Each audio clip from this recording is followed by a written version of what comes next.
ඇප ලැබුණත් mister කොත්තුට තවමත් ගැලවීමක් නැති එක ගැනයි දැන් අපි කියන්න යන්නේ.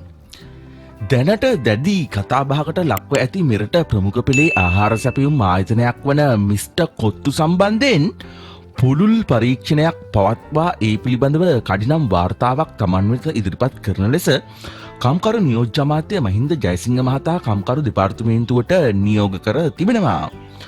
අදාළ වෙළඳ ජාලයේ අයිතිකරු විසින් එහි සේවක මණ්ඩලය වෙත සිදු කළ බව කියන ශාරීරික හා වාචික වදහිංසා පැමිණිවීම පිළිබඳව මෙන්ම මෙරට කම්කරු නීතියට අනුව සේවකයන් වෙනුවෙන් හිමිවිය යුතු සේවක අර්ථසාධක අරමුදල හෙවත් EPF සහ සේවක භාරකාර අරමුදල හෙවත් ETF නිසි පරිදි බැර කර තිබේද යන්න සොයා බැලීම මෙම විමර්ශනයේ ප්‍රධාන අරමුණ වී තිබෙනවා.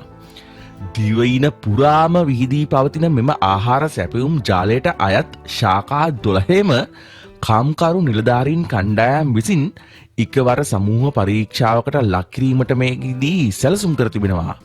මීට අමතරව මෑතකදී වසා දමන ලදයි කියන ඇතැම් ශාඛාවල සේවය කළ සේවකයන්ට පවා නීත්‍යානුකූලව හිමිවිය යුතු වන්දි මුදල හෝ දීමනා නිසි පරිදි ගෙවා තිබේද යන්න පිළිබඳව වෙන වෙනම සොයා බලන ලෙස නියෝජ්‍ය අමාත්‍යවරයා එහිදී වැඩිදුරටත් අවධාරණය කර තිබෙනවා.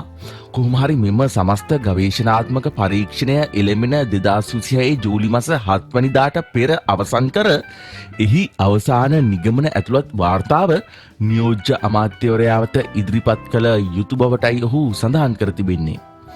හොඳයි ඉතින් සේවකයන්ට බැනලා ගහලා මේ විදිහට පත් වෙලා එළියට ආපු එකෙන් දැන් මේ ආණ්ඩුව විසින් කම්කරු අමාත්‍යාංශය හරහා හොයන්න යන්නේ මේ මිස්ටර් කොත්තු ගැන ඇහෙනවා වගේම මොහු මහින්ද රාජපක්ෂලාගේ කළු සල්ලි සුදු කරන්න දායක වෙලා තියෙනවද කියලා වෙන්න පුළුවන්.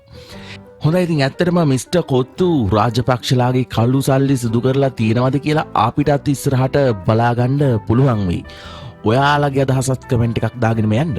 ඒ වගේම මේ වගේ හරි දේවල් දැනගන්න අපේ channel එක subscribe කරන්න අමතක කරන්නත් එපා. ස්තුතියි.